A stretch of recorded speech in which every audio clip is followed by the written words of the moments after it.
हाँ जी। सो कल की क्लास में अपन ने देखा था कि एलिवेशन एंड बॉइलिंग पॉइंट अपन ने डिस्कस करा था और हमने एक दो फॉर्मूलाज देखे थे। क्या? Delta T B equals to T B minus T not B और delta T B equals to I into K B into K B. यहाँ पे यूबियोस्कोपिक कांस्टेंट था जिसकी वैल्यू अनलेस अदरवाइज मेंशन अपन देते हैं 0.52। M stands for molality, I quantum factor. Quantum factor के बारे में भी हम लोग देख चुके थे। मैं इसी बेस पे एक छोटा सा न्यूमेरिकल दे रहा हूँ, फटाफट आपको न्यूमेरिकल देख लो एक बार। इतनी हार्ड न्यूमेरिकल्स बनते नहीं है बट स्टिल देखिए। एलिवेशन एंड बॉइलिंग पॉइंट पे ले लेके आपके पास वो दो फार्मूला, उनके अलावा आपको कोई और फार्मूला यूज में नहीं आएगा। ठीक है, calculate boiling point of solution which is obtained by dissolving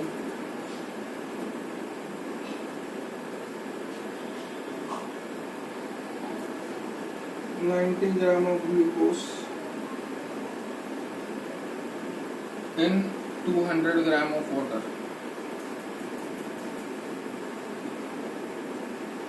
ठीक है। सो सॉल्यूशन सबसे पहले क्या करने का है अपने को? सबसे पहले अपने को लिखने का है गिवन। गिवन क्या क्या है आपको? एक तो वेट ऑफ सॉल्यूट गिवन है, कितना? 90 ग्राम। वेट ऑफ सॉल्वेंट गिवन है, कितना? 200 ग्राम। पूछा क्या है? केबी की वैल्यू यहाँ दे रखी है उसने, है ना, 0.52। पूछा क्या है आपसे? टीबी। मैंने कल भी बोला था डेल्टा टीबी होता है elevation in boiling point, TB होता है boiling point of solution, T not B होता है boiling point of pure solvent and unless otherwise mention it is considered to be 100 degree Celsius. अगर आप टेम्परेचर सेल्सियस में निकाल दो, टीबी पूछा उसने। ठीक है, तो अपन जानते हैं टीबी किसके बराबर होता है? It is equal to TB minus T not B. अब टी नॉट बी जब तक मेंशन नहीं है तब तक मैं उसे ले लूंगा 100 डिग्री सेल्सियस, तो इसमें कोई दिक्कत नहीं। ये मुझे निकालना है, सॉरी ये मुझे निकालना है, ये मुझे पता है, ये पता चल जाए तो मेरा आंसर बन जाता है। अब डेल्टा टीबी का फॉर्मूला अपन जानते हैं क्या होता है। Delta T B equals to Y into K B into M. Van't Hoff factor glucose दे रखा है C6H12O6, टूटता है क्या कभी? नहीं। तो वांट ऑफ फैक्टर ले लेने का 1, टूटेगा ही नहीं तो बात ही खत्म हो गई। केबी की वैल्यू आपको दे रखी है 0.52 मल्टीप्लाई बाय मोलैलिटी। मोलैलिटी का फॉर्मूला क्या होता है? Number of moles of solute by weight of solvent in KG. So number of moles of solute यानी कि वेट बाय मोलर मास यानी कि 90 बाय 180। ग्लूकोज का मोलर मास निकालोगे तो 180 आएगा, वेट दे ही रखा है, divide by mass of solvent in KG, it is 200 by 1000। Gram को केजी में करा। इसको सॉल्व करेंगे अगर आप लोग तो आपका आंसर आ जाएगा delta TB. Once delta TB has been calculated, उसने क्या डेल्टा टीबी पूछा है? नहीं, उसने आपसे पूछा है बॉइलिंग पॉइंट ऑफ सॉल्यूशन। उस डेल्टा टीबी को यहाँ पुट करो, 100 जोड़ो, बॉइलिंग पॉइंट ऑफ सॉल्यूशन आपके हाथ में। ये इसको कैंसिल करेंगे तो ये 1/5, ये 1/2, तो ये जाएगा 1 इंटू 0.52 इंटू 2.5, 5/2 यानी कि 2.5। सॉल्व कर लोगे तो आंसर आ जाएगा आपका इसका 1.3 समथिंग। इसको ऐड कर देना, then the TB will be 101.3। ठीक है, एक और क्वेश्चन इसी टाइप का है बट वो अब आप होपफुली कर सकते हैं। मैं अगले टॉपिक पे बढ़ रहा हूँ, डिप्रेशन एंड फ्रीजिंग पॉइंट। ये वाला फार्मूला और ये वाला फार्मूला ध्यान रखना, देखना। डिप्रेशन एंड फ्रीजिंग पॉइंट का फार्मूला बन जाएगा सिंपली आई इंटू के एफ इंटू एम, बस, और कोई चेंजेस नहीं है इसमें। हल्के से चेंजेस होंगे, वो देखेंगे क्या होते हैं कैसे।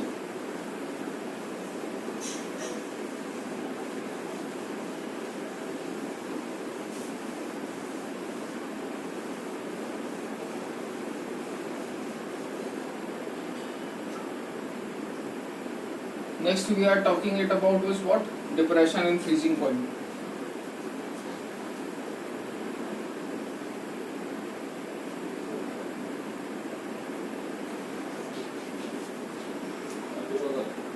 So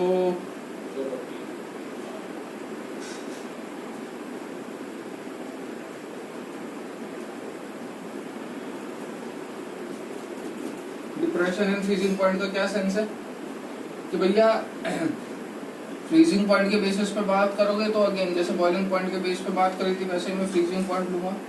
आपने एक में सिर्फ वाटर ले रखा है और एक में वाटर विद सॉल्यूट। सॉल्यूट कौन सा लेते हैं? नॉन वोलेटाइल, जैसे कल लिया था।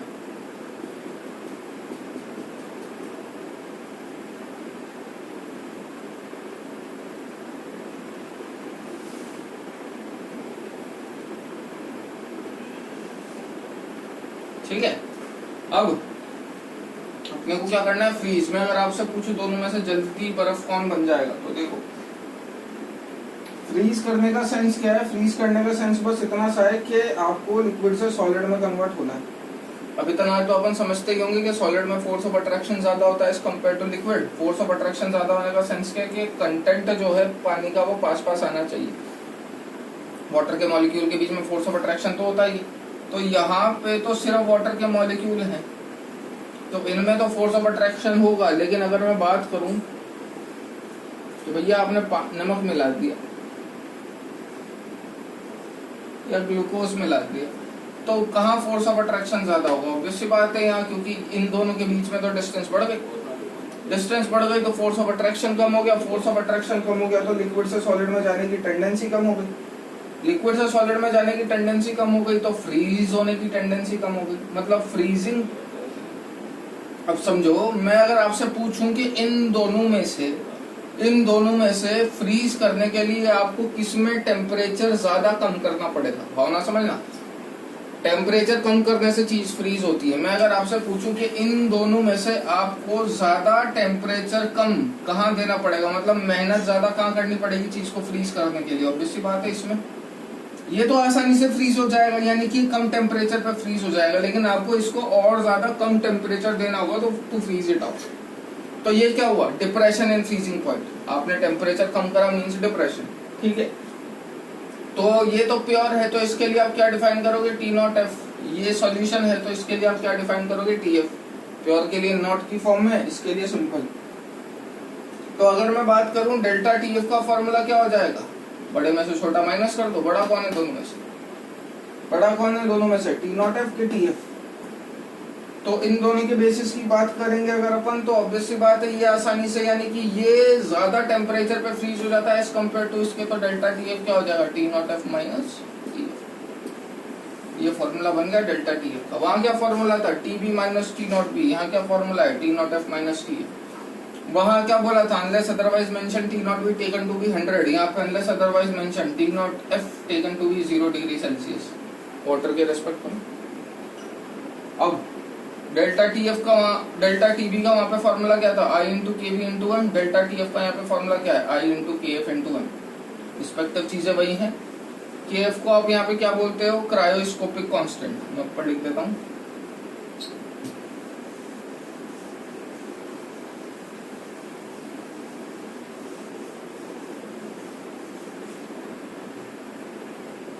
केएफ को यहाँ पे आप क्या बोलते हो? Cryoscopic constant. Similarly unless otherwise इसकी वैल्यू नहीं गिवन, आप इसे ले लीजिएगा 1.86। वैसे तो गिवन होगी, नहीं गिवन तो 1.86 ले लेना, है ना। एम मोलैलिटी है, आई वांट ऑफ फैक्टर। अब अपन इसी बेस का एक छोटा सा न्यूमेरिकल वापस देखेंगे।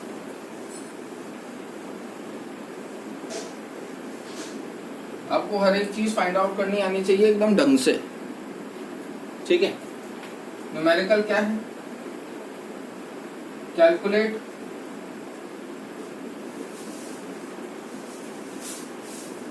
Freezing point of the solution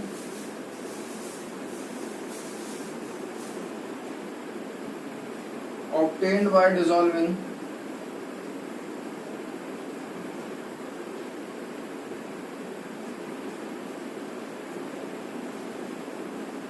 Na2SO4 having alpha, alpha मैंने क्या बताया था, डिग्री ऑफ डिसोसिएशन 75%, यानी कि वो सिर्फ 75%, दैट इज 75% डिसोसिएट हो पाता है।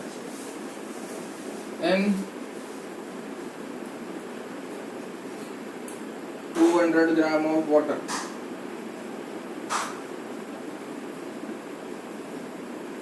And 200 gram of water. देखो दिया क्या हुआ है, पूछा क्या, freezing point of solution, again solution वाला पूछा है तो कौन सा आएगा, TF आएगा। और TF कैसे निकालते हैं, delta TF equals to T0F minus TF। T0F तो मुझे पता है, unless otherwise mention 0 degree Celsius. TF मुझसे पूछा है, डेल्टा TF पता चल जाए तो काम बन जाता है। और डेल्टा TF का फॉर्मूला क्या होता है, I into KF into M। KF आपको दे रखा है यहाँ पे 1.86, ठीक है। वही आपको I निकालना है, मोलैलिटी निकालनी है, and the answer will be yours, ठीक है। देखो ध्यान से देखना इसको, सॉरी क्वेश्चन ही मुझे हो गया।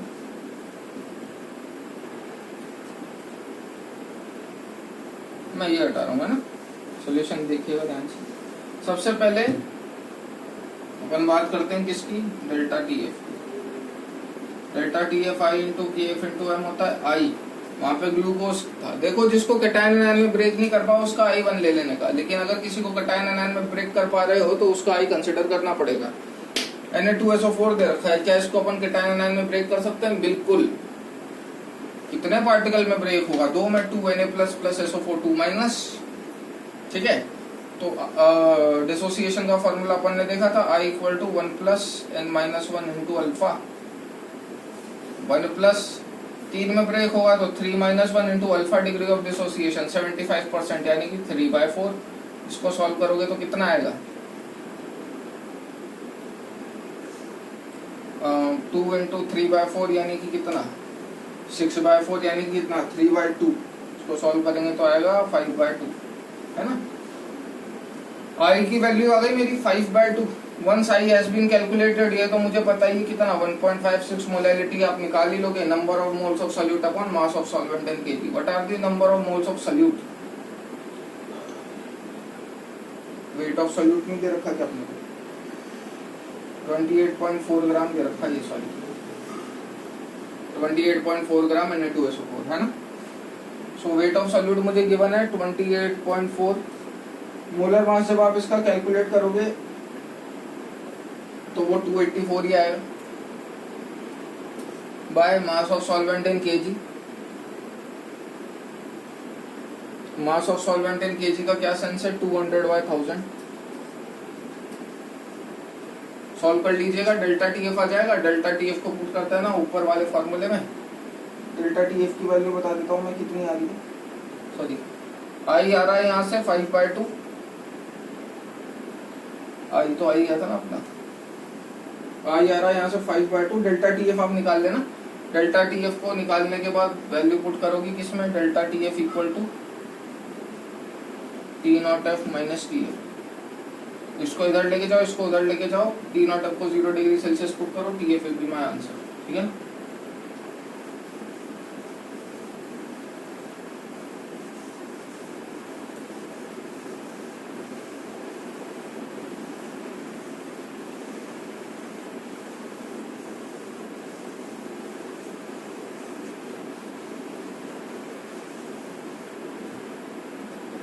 तो आपकी क्वालिटेटिव प्रॉपर्टीज की elevation in boiling point, depression in freezing point property हो चुकी है। Relative lowering of vapour pressure आपने पढ़ी रखा है रॉल्स लॉ में, ठीक है ना। वहां पे डिराइव करवाया था मैंने, P0A minus P upon P0A equal to xB, है ना। RLVP अपन ने ये देखा था। तो 3 क्वालिटेटिव प्रॉपर्टीज आपकी हो चुकी है। लास्ट क्वालिटेटिव प्रॉपर्टी आपकी बच रही है कौन सी, ऑस्मोटिक प्रेशर, ठीक है। ऑस्मोटिक प्रेशर एक्चुअल में, उससे पहले मैं आपको डिफ्यूजन समझाऊंगा, तो वो पूरा एक पर्टिकुलर टॉपिक है, तो वो सारा टॉपिक अपन नेक्स्ट क्लास में एक साथ डिस्कस करेंगे। फिलहाल के लिए आपकी न्यूमेरिकल, और आप अब elevation in boiling point, depression in freezing point के सारे न्यूमेरिकल ट्राई कर सकते हैं, whether it is based on boards, और एनसीईआरटी में गिवन है वो भी, मेंस एडवांस में आया हुआ है वो भी, ठीक है ना। इसके बाद आपसे कुछ नहीं पूछा जाएगा और इसका लेक्चर अपन यही समाप्त करते हैं, ठीक है। नेक्स्ट में मैं आपको लास्ट कॉलिगेटर प्रॉपर्टी की पूरी डिटेल्ड एलैबोरेशन दूंगा, एंड पॉसिबल होगा तो अपन हेनरी लॉ भी नेक्स्ट क्लास में ही देख लेंगे, ठीक है।